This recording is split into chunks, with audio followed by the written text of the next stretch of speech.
So here we are talking about the greenhouse effect. Actual में होता क्या है ग्रीन हाउस इफेक्ट?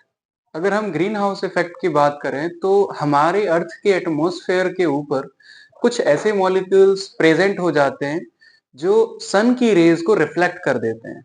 मींस जो हीट रेडिएशन आ रहा होता है, जो हीट एनर्जी आती है वो बिल्कुल रिफ्लेक्ट हो जाती है, जिसके कारण जो हमारा इन्वायरमेंट हो जाता है वो कैसा रह जाता है, वार्म हो जाता है, मींस थोड़ा गर्म हो जाता है।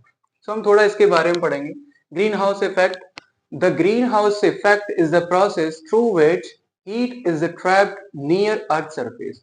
क्या होता है ग्रीन हाउस इफेक्ट के कारण? ये एक प्रोसेस रहता है जिसकी जो हीट होती है वो बिल्कुल ट्रैप्ड हो जाती है नियर अर्थ सरफेस, मींस पृथ्वी के सरफेस पर, उसकी सतह पर ये जो हीट होती है वो बिल्कुल एक जगह रुक जाती है। बाय सब्सटेंसेस, पदार्थों के द्वारा। बोला था ना अभी, जो मॉलिक्यूल्स होते हैं, एलिमेंट्स होते हैं, तो वो मॉलिक्यूल्स क्या करते हैं, इस चीज को रिफ्लेक्ट कर देते हैं उस सनरेज को। Known as green house effect. इसी को हम बोलते हैं क्या, ग्रीन हाउस गैसेस। जो ग्रीन हाउस गैसेस होती हैं जिनमें जो आपके मॉलिक्यूल्स आ रहे हैं जो रिफ्लेक्ट कर रहे हैं, जो उस हीट एनर्जी को ट्रैप्ड कर रहे हैं, ठीक है, उसी को हम ग्रीन हाउस इफेक्ट बोलते हैं। It keeps the earth surface warm. ये अर्थ के सरफेस को गर्म रखता है। एंड लोअर एटमॉस्फेयर, और जो नीचे वाला एटमॉस्फेयर रहता है वो भी गर्म ही रहता है, ठीक है। कौन कौन सी गैसेज रहती हैं इसमें इंक्लूड रहती हैं वो आपको पता रहनी चाहिए, जैसे कि कार्बन डाइऑक्साइड है जिसको CO2 बोलते हैं, मीथेन है CH4 जिसे बोलते हैं। मीथेन को तो बहुत ज्यादा यूज करते हैं ना, जो फॉसिल प्लांट रहते हैं, है ना, उनसे यहाँ पर हम मीथेन गैस निकाल लेते हैं, कोल माइन से वहां पर मीथेन मिल जाती है। तो यहाँ पर नाइट्रस ऑक्साइड है जिसको हम NTO बोलते हैं। इंडस्ट्रियल गैसेस, ये इंडस्ट्रियल गैसेस है। और सल्फर हेक्साफ्लोराइड है।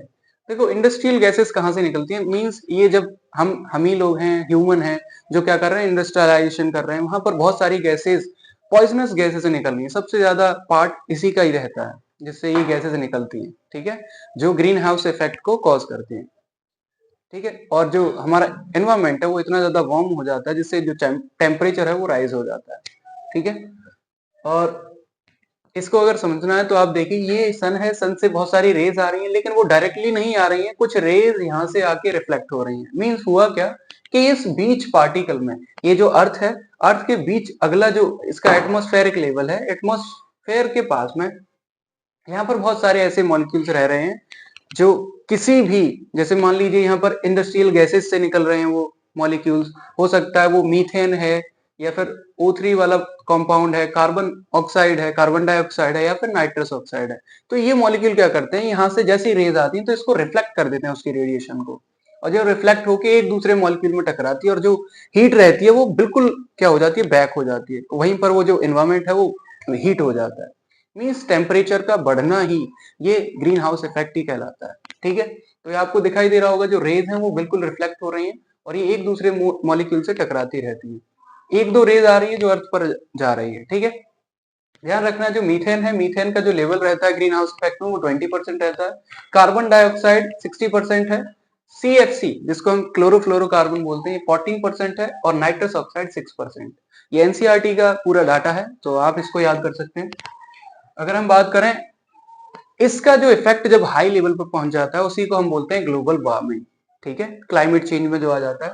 तो ग्लोबल वार्मिंग है, क्या होता है, it is the increase the effect in the concentration of the green house gases.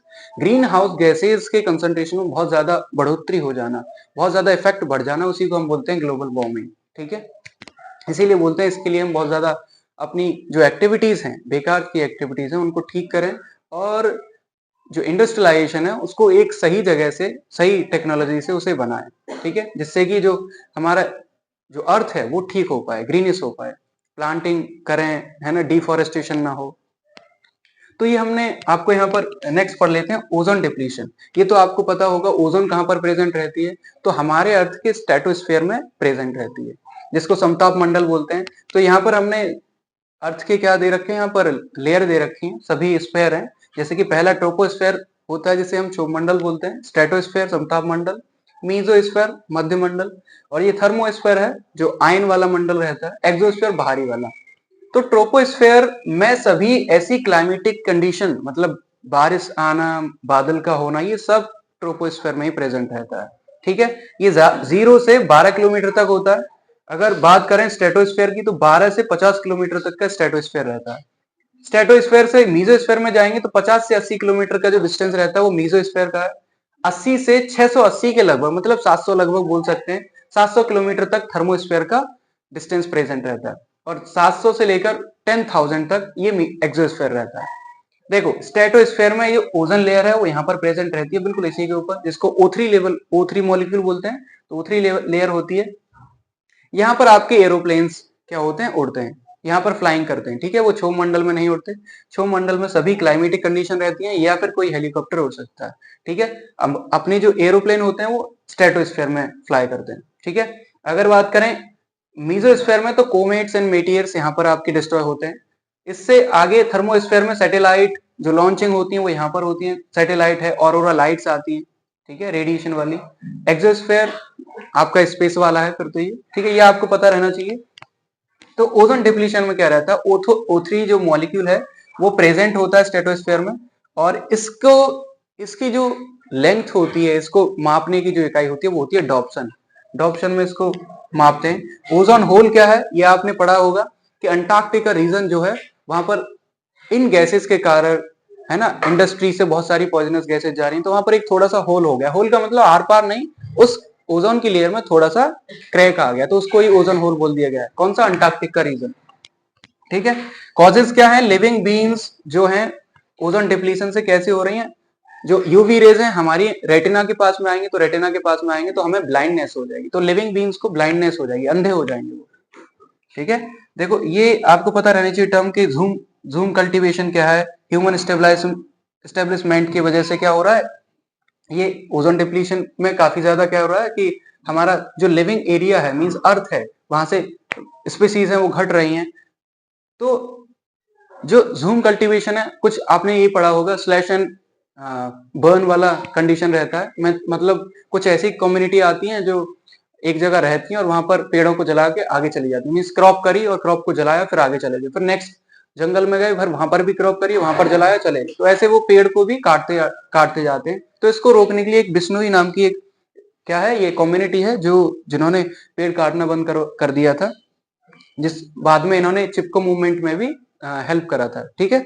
तो बिश्नोई ये कम्युनिटी को ध्यान रखना, ये चिपको मूवमेंट यहाँ से ही रिलेटेड है, क्योंकि ये जो कम्युनिटी है ये पेड़ों के आसपास क्या हो गई थी, चिपक गई थी कि हम यहाँ से नहीं हटेंगे। पेड़ों को बचाने के लिए इन्होंने काफी ज्यादा कंट्रीब्यूट करा था। सो ये इन्फॉर्मेशन आपको यहाँ से पता रखनी चाहिए कि कहाँ पर कौन सा लेयर कहाँ पर है, और ओजोन डिप्लीशन कैसे हो रहा है, कौन कौन सी गैसेस यहाँ पर इंक्लूड है।